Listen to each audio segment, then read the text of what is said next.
Hey everyone, I'm Charting Man Dan with the Chart Guys. Market bulls loving the Trump win and the Republican sweep of the House and the Senate. We've got all-time highs. NASDAQ, S&P 500, the Russell 2000 adjusted for dividends is at all-time highs. We have Bitcoin at all-time highs. There is weakness in solar and cannabis. There's a lot to check in on. Let's get to it. Congrats to the bulls. We're going to say the same thing that we've been saying for months at this point. The bulls have absolutely nothing to worry about if we just keep setting weekly higher lows. SPY with a higher low, a higher low, a higher low, and a new all-time high. We are in melt-up mode. It's one of the strongest years for the S&P 500 in decades. We have seasonality up ahead. We got the FOMC tomorrow. In case you didn't get enough volatility today, there is more coming. And again, we just can walk up our benchmark level and say as long as SPY is holding 567.89, the bulls have absolute complete control. We're looking up at 600 psychological, and we're going to let the trends dictate control. But the markets obviously are loving the reaction to the election at this point. As I was talking about, and I'm going to do a specific blow off top live stream. Again, I'm not looking for it tomorrow or anything in the short term, but my last criteria was I wanted the NASDAQ and the Russell to each get all-time highs. And so the Russell has it now adjusted for dividends, still doesn't have it unadjusted, but we're pretty much here, which again is now continues to increase my confidence that a blow-off top is coming. I don't think I'm going to nail the top. I'm not going to try and nail the top, but the harder we run, the easier it's going to be to retrace a significant amount of the move up that we have made. We'll talk about that a lot more as we progress, but not worrying about it as long as we have weekly uptrends. NASDAQ, bulls finally getting there. Again, this was a cup and handle psychology setup, all-time high, reject from it by 0.5%, bull flag and break. And so now how much follow through do we get? That remains to be seen, but our new key support level 483.75 for the bulls to keep complete control. We're extremely strong.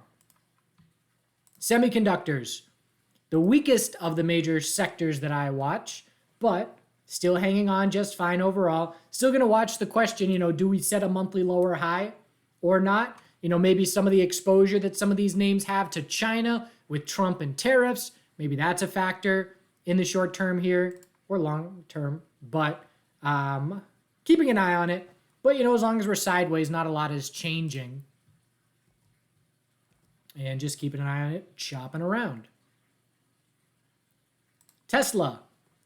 Bulls like Elon Musk being on the inside of the presidency with a ear to whisper into. So 3-month equilibrium, 300 psychological resistance is being tested. This 3-month equilibrium is going to try and break bull, just like jets, the airliners already did at 2138. And boy, did they not give any chance for an entry once they broke resistance. They broke resistance, and now we're on something like week 13 of this stair step, and we've now gone up over 50% just straight up.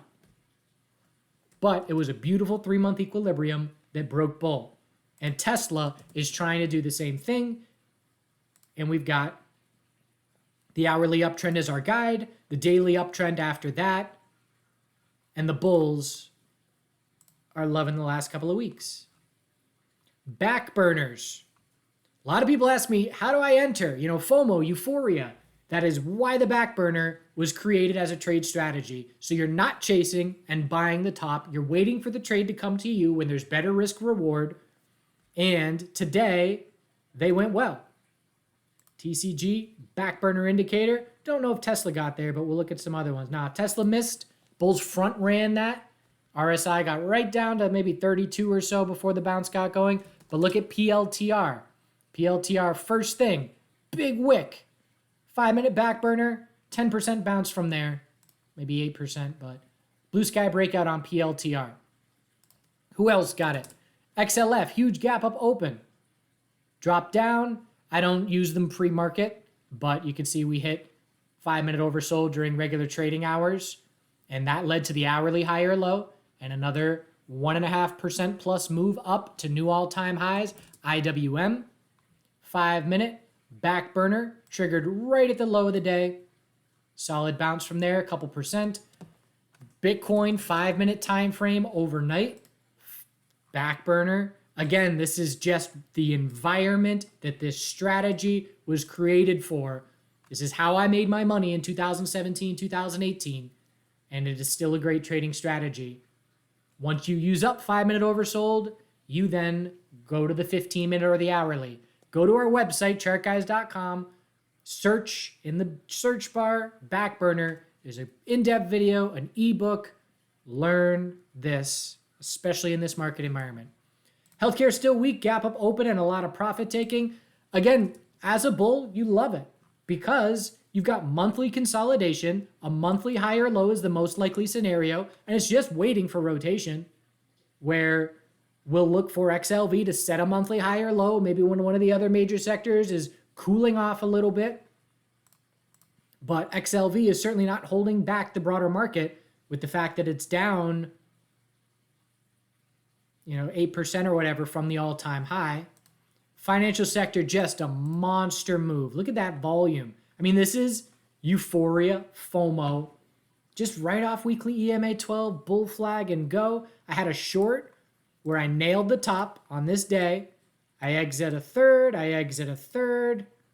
and then I stop out the rest. And that's the way I play my hedges.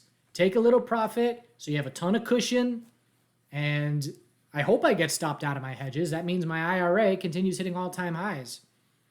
And so that was the case today. We'll see what the FOMC brings. Lots of names have space for hourly higher lows to be the most likely result of next consolidation. And then we're just going to look for hourly oversold to mark daily higher lows at some point. IWM, monster breakout of this tightening range. Again, we knew IWM was a top watch for this month because it was real tight, and with the election plus the FOMC, we knew IWM very likely to see some volume. Again, adjusted for dividends, we're at all-time highs, but unadjusted, we're still going to watch 244.46 resistance. Good sign for bulls. XBI, potential laggard play. So XBI is still struggling. 103 resistance zone, rejecting yet again, trying to get to multiple year highs. Rejected this morning, got a bit of a bounce going, but a very clear wall of resistance. And out of everything that I watch, there's not a ton that has a very clear wall of resistance like this still intact at this point. Coin, crypto names on absolute fire. Coin gapped up because Bitcoin's in blue sky.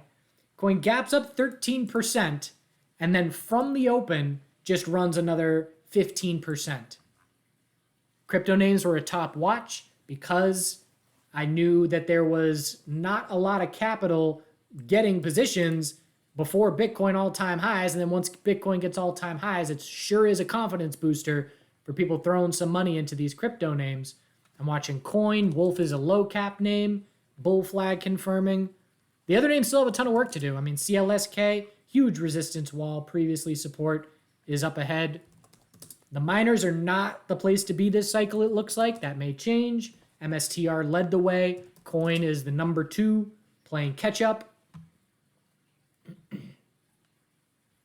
Cannabis dumped. So Cannabis had the worst case scenario.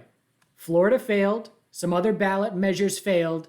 And it's now a Republican House, Senate, and presidency, which we know they haven't done a whole lot for cannabis. Neither have the Democrats, but at least they were talking about it. Anyways, Trump, in my opinion, is just going to be, do whatever you want, states. And, whether or not we get Schedule 3, I don't know. All I know is that on that failure, we knew all-time lows were back in play. So, again, my play was TCNNF leading up into the election, and it went real well, took a bunch of profit, knowing it was a gamble, definitely gave back a bunch of profit with a partial position that I left open and bailed on this morning, but I'm okay with that. That was part of the game plan. But I'm done with the sector for the foreseeable future because it is, as far as I'm concerned, it's pretty dead. And someday that'll change and I'll be back, but back to all cash. Good year for cannabis. trading for me. And that's it. Dollar, huge move up today. Bull flag confirmed. Still watching monthly resistance as we approach the 106s. There's a clear 106, 107 resistance range. But with that, the metal's dumped as well. Gold, biggest bear day in a while. Again, was talking about how looks like we're due for a test of weekly EMA 12 in gold. That's why I exited GDX a couple weeks ago. Still do have silver, more than I'd like. Watching for a potential weekly head and shoulders. But we'll look to size down a bit next weekly bounce. All right. So again, bulls in full control. Not trying to nail tops. Back burners for higher lows. Trends are our friends. Back of my mind, getting ready for a blow-off euphoria top. Again, I'll do a whole webinar dedicated to this at some point, maybe December. But you don't go up in the NASDAQ 100% in 2 years and hold those gains. You got to retrace some of it. And, NVDA 3-month time frame, this will have 3-month consolidation. We will pull back 30 to 40% off of the all-time high. I just don't know what's going to be the all-time high level before that happens. So again, I'm going to be selling long-term positions into this move. Not all of them, but freeing up capital for the next wave of fear. We'll talk about that later. All we need to do now is say congrats bulls and follow the trends and do good things. Still chipping away. The worst part is definitely getting all the branches and moving them limb by limb. But over halfway done. Gotta rent a giant industrial chipper and just go to work for an entire day or two. These trees have a lot of branches. Saving this big boy for last. And I'm already stacking in the garages. We'll stack in the barn. And then have a whole bunch of chopping to do.